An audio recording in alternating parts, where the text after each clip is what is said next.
What's up, Raider Nation? It's the day after. It's Monday, early in the morning, and as we all know, we lost a tough game last night. It was a good game, but it was a heartbreaker if you're a Raiders fan. But it was an entertaining game, and I want to give Bronco One some credit because he said that it was going to be a tough game to begin with because Jack Del Rio knows the Broncos so well and how to attack them. And I thought he was spot on. I thought personally, because it's a rivalry game and it's an interdivision game, that it was going to be a tough game.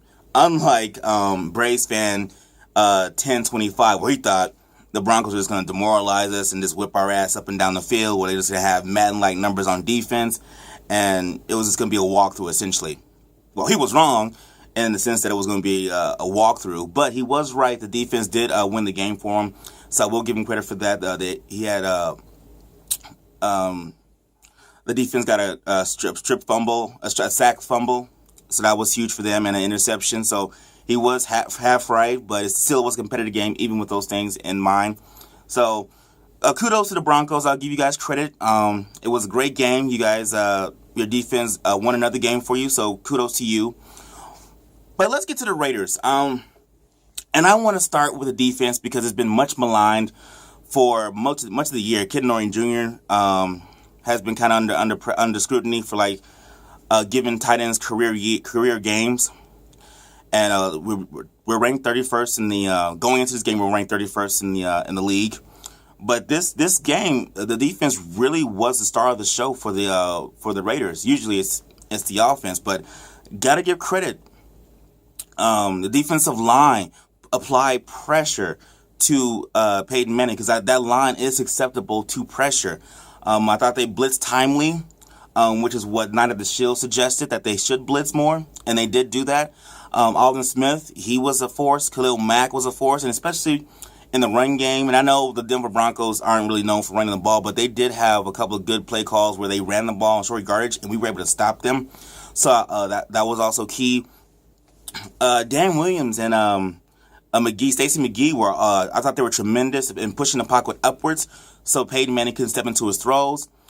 The linebackers were solid. Neron Ball was making plays the entire game, so hopefully he can emerge into that starting role because he was a beast.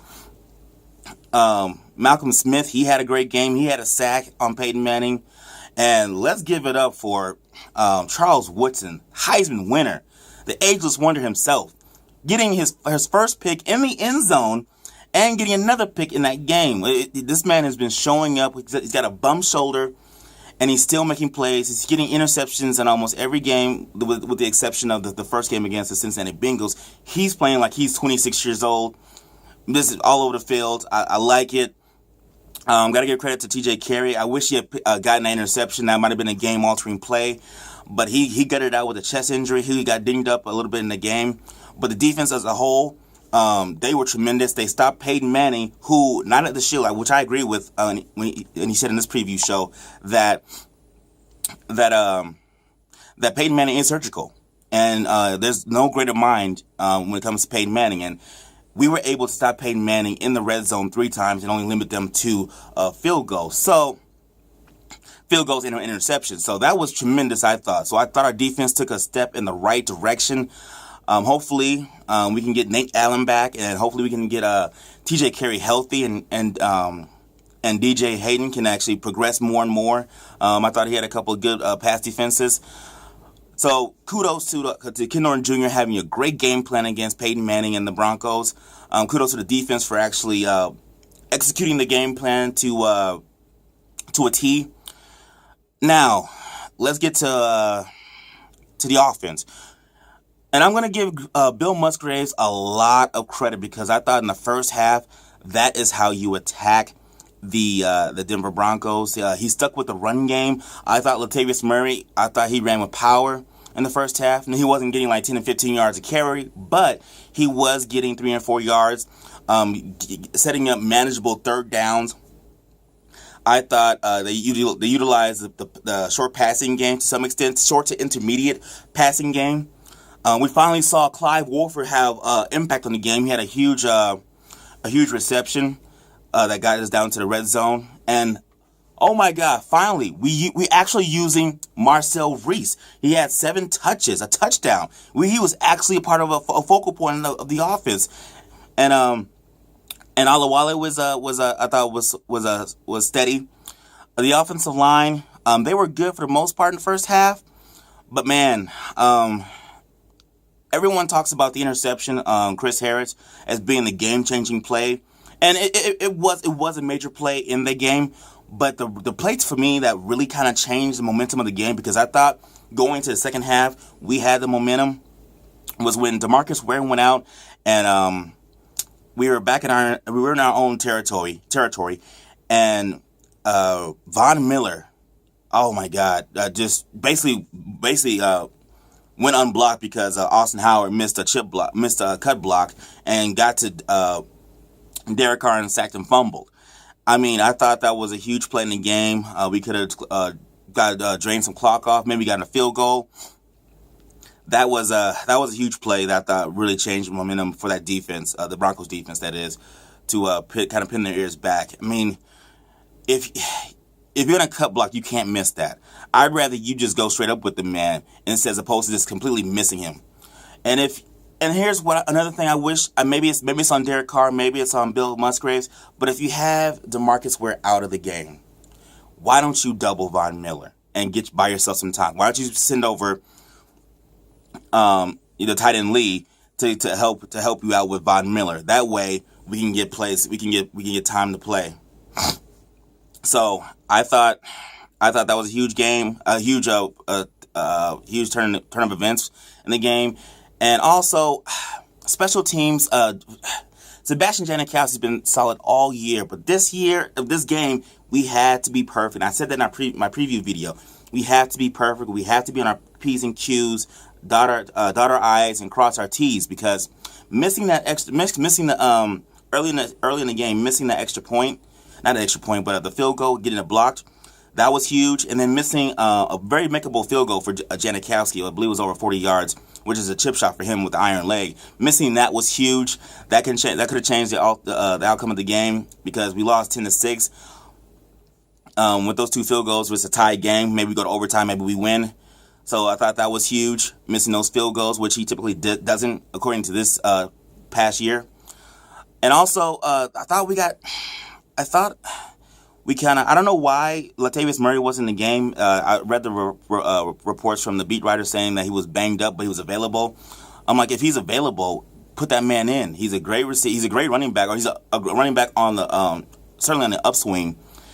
And I just thought we should have utilized him more if he was available. Like Jack Del Rio said, if he's available, use him. I mean, T.J. Carey was banged up, and he was still in the game. So I don't understand why we didn't use him in the second half as much. And I thought we got kind of bogged down on offense. And that I looked at that interception that Derek Carr threw, and I looked at it several times, and it looked like there was a miscommunication between the receivers, because they had 2 crossing routes. I believe it was Amari Cooper and Seth Roberts. And if one of them looks back, if you looked at the design, it was a well-designed play. But none of them looked at the ball. So I'm saying if one of them actually caught the pass, that would have been a huge play. Or if it gets incomplete, we get a field goal, and maybe that changes the game in our favor as well, because we were in the Broncos territory. So that was a huge game that everybody remembers. But we had a lot of missed opportunities in this game, and we should have won this game. But kudos to the Broncos. Their defense was outstanding, and I'll give full credit to the Raiders defense, because they've been much maligned for the entire year, but they showed up this game that they had to show up.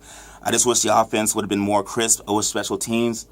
With the field goal unit would have been a lot more crisp.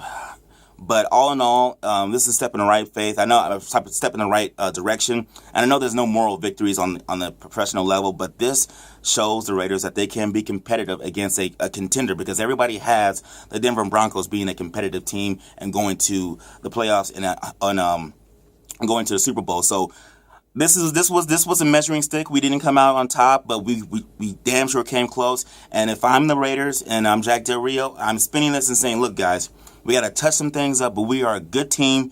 We're on the upswing. We can compete in this league. We just gotta be crisp and play sound football. So if during this bye week, you know, rehab, rest up, and next week, the week after, excuse me, in 2 weeks, we should be raring to go and have a competitive game, in which I hope we can win and be 3-3 coming up in 2 weeks. So that's my analysis of the game. Once again, kudos to the Broncos. Raiders, we're certainly on the upswing, so I'm happy about that, because years past we just gotten banged by the Broncos, but this game it was a little nip and tuck for a while, so it was great. It was a great game to watch. A little heartbreak for me, but great game to watch. And we're certainly on the upswing, and we're certainly making changes, and we're certainly evolving as a team. My God. And kudos to Charles Woodson being the ageless wonder once again. Great job out there, man. Great job. Great job. Great job.